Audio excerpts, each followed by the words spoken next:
inside the hive is they actually have to feed the little larvae that's turning into bees. And they have to feed them not just honey. For the first 2 days, they have to feed them royal jelly. I don't know how many of you heard of royal jelly. They have like superpowers, you know. People have like, you know, experimented with feeding royal jelly to pigs and chickens, and they grow 30%, they live 30% longer, and they grow bigger, and chickens lay twice as many eggs.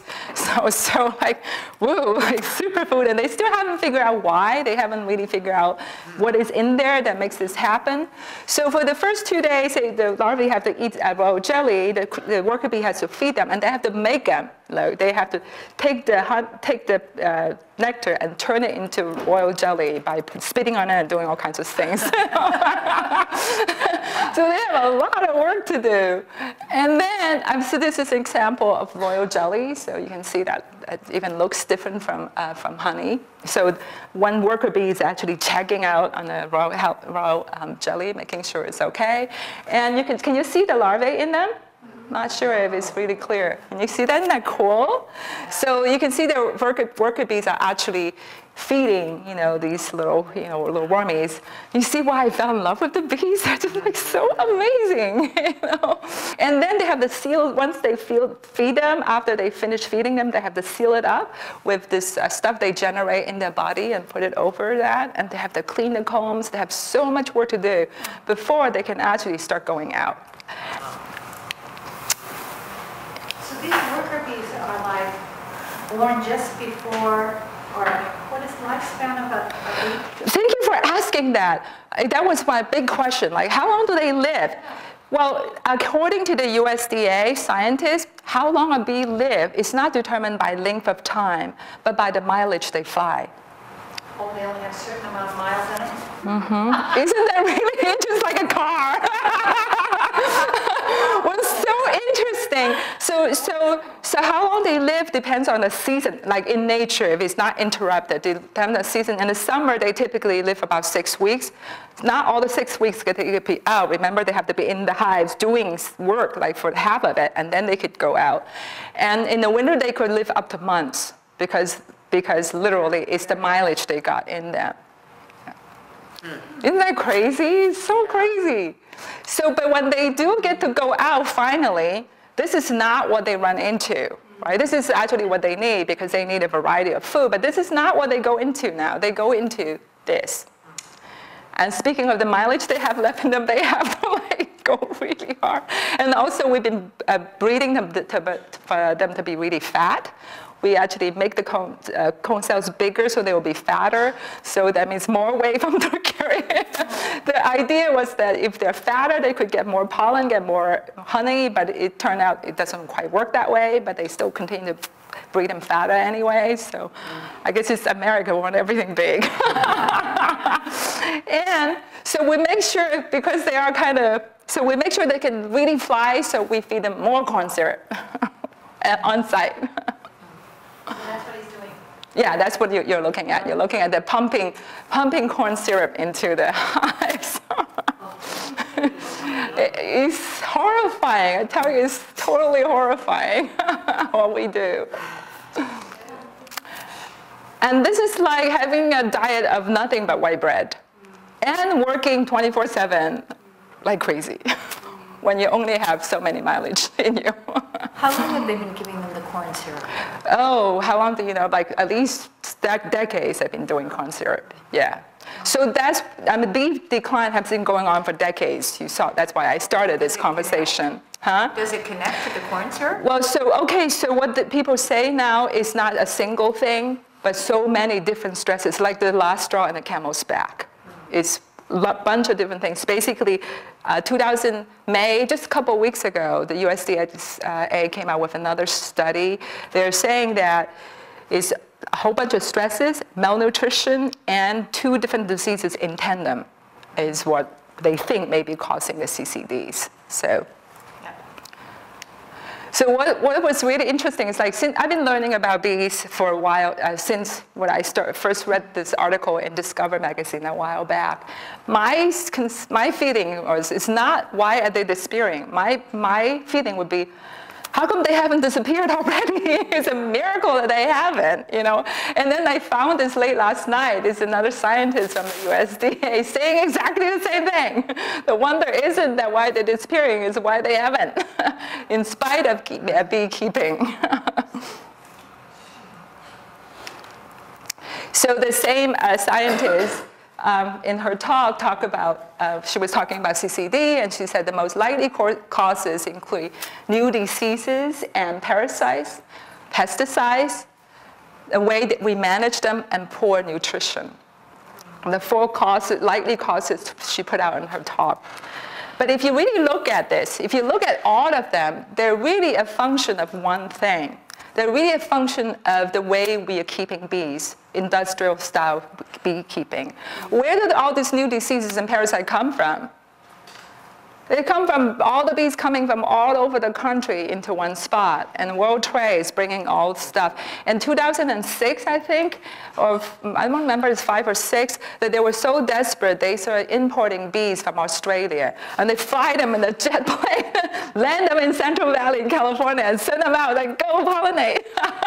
And so with that, they bring all kinds of diseases from all over, and you have like millions of hives coming together and intermingling. Obviously, they'll be creating new diseases, they'll be catching diseases from each other. And the way we keep them also promotes diseases, right? So it's really a function how we keep them. And pesticides, well, because we're keeping in these really overcrowded conditions, natural beehives would not be so crowded. So we make them extra crowded. Natural beehives like up to like 30,000 bees, and we go up to 80,000 bees in these industrial hives. And we have all kinds of tricks to keep them from splitting off and forming new hives. We spray them with chemicals and all kinds of stuff. And we try to, in order to breed them bigger, we make their cells bigger. And in order to make the cells bigger, we just keep using the same foundation year after year, sometimes after 30 years. And the thing is, with a lot of pesticides, they don't dissolve in water. Instead, they dissolve in fat and waxes. So what you're doing, seeing then, and they've all this time spraying pesticides to keep down the diseases. So you're looking at some hives, accumulation of pesticides for 30 years. And they just get recycled in the hives all the time. So poor nutrition, as we talked about earlier, poor nutrition, once again, is really a function of industrial beekeeping, right? So even though she's saying all these different things, which is everybody's saying, the USDA is saying the same thing, but if you look at each one of them, it really is direct consequence of industrial beekeeping. And speaking of pesticides, so you can see, this is actually from the California Department of Pesticide Regulation. So they show you actually the millions of acres of land that's being sprayed by all these different kinds of pesticides. Pesticides is a sort of like blanket name that covers all these different kinds of things. So you can see that we just keep going, putting more and more stuff in the land. And here's a more detailed chart of what we actually do with almonds. And this is actually the latest result I could get out of the department. And the trend is it continues to go up. What is interesting, we said earlier that a lot of people say that we do over 7. I looked up all different sources. Some say 500,000, 6,000, 7,000. But if you look at the California Department of Pesticide Regulation, they actually give you a much higher number. Right? And this is 2008. What's interesting also, the acre that's treated is actually far exceed the acre that's even planted. And look at, and another interesting thing to note is AI stands for active ingredients. So if you look at any labels and things you see active ingredients very often is a very small percent, right? So the total weight, this is number in pounds, this is 19 million pounds, active ingredients. So the total weight is actually far exceeds that. And the price went down. Huh? The price went significantly down. So yeah, as you do more, price is going to go. Look at how many more acres are planted. I know. You know, so these folks are not making a lot of money. Less money because there's so much more acreage. It's less money, but because they're so per pound, but because they plant so much, they're still making a lot of money. In 3 years, from 2005 to 2008, 100,000 more acres planted. Yeah. Yeah, and what's interesting, remember the rural management thing? They're still encouraging people to plant almonds, and actually some of the farmers in Central Valley being interviewed on this, and they're still saying, well, you can't afford not to plant almonds in Central Valley these days. Even though the price per pound has gone down, by volume, they make up the difference, and they're still making a lot of money. They're still really wealthy, actually. They're still, compared to everybody else, they're still doing really well. Right? I guess it's not real labor intensive. Well, we don't count the bees.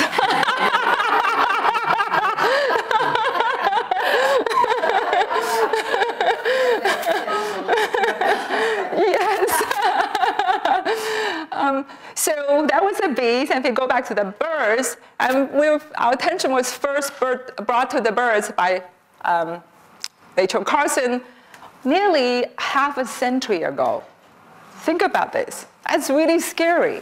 Nearly half a century ago, Rachel Carson had wrote this book and warned us about the pesticides used and birds. And she testified in front of Congress.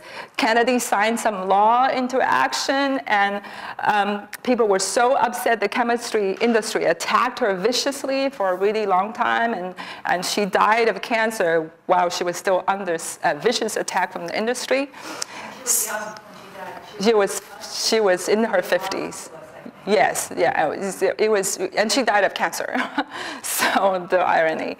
But so half a century ago, so what has been gained? What has, people make such, wow, you know, Rachel Carson, you know, everybody, she started the environmental movement. And what have we accomplished since the movement was started by Rachel Carson? Well, so one thing we did was ban DDT. It was one of the pesticides that got a lot of bad press, so we banned it. But we continue to make it, well, a couple of things. DDT stays in the environment. They're still in our bodies, they're still in our food, even though we banned them decades ago. And we're still making it and exporting. What we don't seem to connect to is the fact that we import most of our fruits and vegetables. So, and actually, again, from the USDS, they did a really interesting study about all kinds of projections about food, and they're projecting that import of vegetables and nuts going to continue to go up, and by 2012, 40% of your fruits and vegetables will be imported from somewhere else. So the gain from banning DDT is very questionable. And from 1945 to 1989, pesticide use in the US increased 10 times. And Rachel Carson put her book out like towards this end and not this end. 27 years after her book, still, this is what is going on. And so in last year, globally, we used 1.2 billion pounds of pesticides. And in the US, we use 1.2, but globally, we use 5 billion pounds.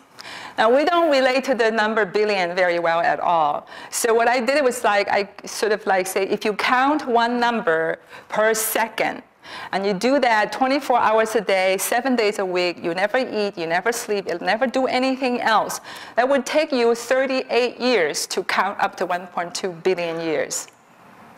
You'll be an old man, or an old woman, or whatever. And that would be the only thing you've done in your entire life, without sleeping and eating. And if we were to do that for 5 billion pounds for what we use globally, now notice how big a piece of pie that is. You know, in terms of global usage. We use a lot more than everybody else, yeah? And in order to count up that number, you would take 158.5 years, counting 24/7 and no rest at all. And you would have to take generations to do that. And according to the Smithsonian Natural Zoological